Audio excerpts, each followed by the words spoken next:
3.4 Day 1, Exponential and Logarithmic Equations. Our goals are to solve simple exponential and log equations and solve more complicated exponential equations as well. So there are two strategies for solving exponential or log equations. The first one is using the one-to-one properties that we used in 3.1 and 3.2. The second is based on the inverse properties. So the one-to-one properties, we know that a to the x equals a to the y, if and only if x equals y. We have to remember that the base has to be the same before we can do that. And then log base a of x equals log base a of y, if and only if x equals y. And again, the base has to be the same. And we have a log base a of x equals x here. And then so this just, drops down. This becomes just an x. Then here, just ignore this middle part right here. That's just an extra thing that got written. It's if you have log base a of a raised to the x, then the answer is just x. So we're going to solve some simple equations. Solve each equation for x. You can either use the one-to-one property or you can use the inverse property. So let's try this first example. We have 2 to the x equals 32. And so we can rewrite that as 2 to the x equals 2 to the 5th. So therefore, x equals 5. We have ln of x minus natural log of 3. And so we just set it equals natural log of x equals natural log of 3. So therefore, we know x equals 3. Then we have 1/3 to the x equals 9. We can write that as 3 to the negative 1 times x equals 3 squared. So negative x equals 2, or x equals negative 2. So those are all our one-to-one properties. Now let's take a look at the bottom one. E to the x equals 7. So what we have to do for this is that we're going to take the natural log of both sides. So if we take the natural log of both sides, then this goes away. The answer is just x equals 7.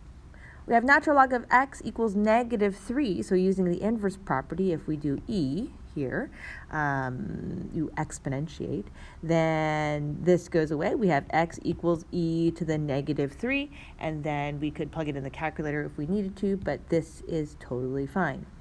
Then letter F, we have log base x equals negative 1. So to get rid of the log, we're going to exponentiate with a base of 10. So therefore, x equals 10 to the negative 1, or 1 over 10. Then letter G, we have log base 3 of x equals 4. So to get rid of that log, we're going to exponentiate using a base of 3. So that goes away with the inverse property. So x equals 3 to the 4th, which is 81. So go ahead and try these 4 below. Pause the video and try it out. Okay, if you tried this out, you have to know that 2 to the 9th is 512. So x equals 9. Then letter B, that is 216. You exponentiate with a base of 6.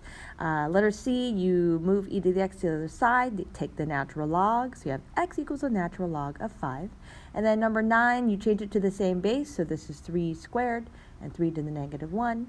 So 2x equals negative 1, or x equals negative 1/2. So we're going to solve more exponential equations, solve each equation, and approximate the result to 3 decimal places. So that's what you'll also have to do on the homework on WebAssign. So we have e raised to the negative x squared equals e to the negative 3x minus 4. Now they have the same base, so we can do the one-to-one property. So negative x squared equals negative 3x minus 4. So let's set it equal to 0. X squared minus 3x minus 4.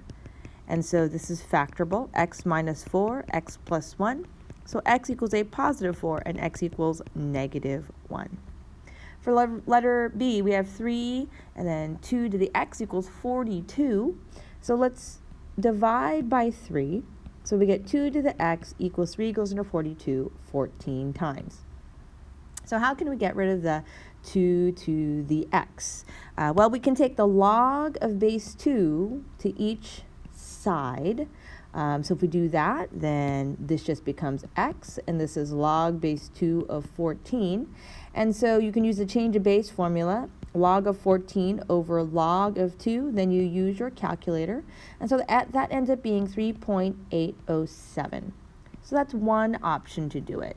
The other option is that we can use natural log as well. So if we are still here at 2 to the x equals 14, let's take the natural log of both sides. So we take the natural log of both sides. What we can do is we can move this to the front, right, using our power to a power property. So this is x natural log of 2 equals natural log of 14. Now we divide by natural log of 2. So x equals natural log of 14 over natural log of 2, and then you use your calculator, you get the same answer. Okay, so I know last year we did, in Algebra 2, we did this where we take the log of whatever the base is, right? So if it's base 2, then we take the log base 2 of both sides, and that will make that go away with the inverse property. But this year we're adding on natural log. We could solve with natural logs this year as well. And so you'll see that that is going to be useful for us too. So go ahead and try these examples below. Solve each equation and approximate the result to 3 decimal places if necessary. For letter B, maybe try both methods so that way you know how to, try them both. So pause the video, and when you come back, I have the answer for you. So if you try this out, letter A, that's factorable, right? So it's 1-to-1 property. You set it equal to 0, and so it factors to x equals 4 and x equals -2. For letter B, so first divide by 2, and then the left side, I went ahead and took the log base 5 of each side. And so I got x equals log base 5 of 16, use a change of base, and then here's the answer. Just as an FYI on the test for us is that it's no calculator, so this is where you would stop. It's right before you would actually plug it into a calculator. So don't stop here, you have to stop here on the test, for example. So on the right side, if you tried the method 2, which I'm hoping you did, you could take the natural log of both sides, and then remember to do the power of a power property, move the x to the front to multiply to that natural log.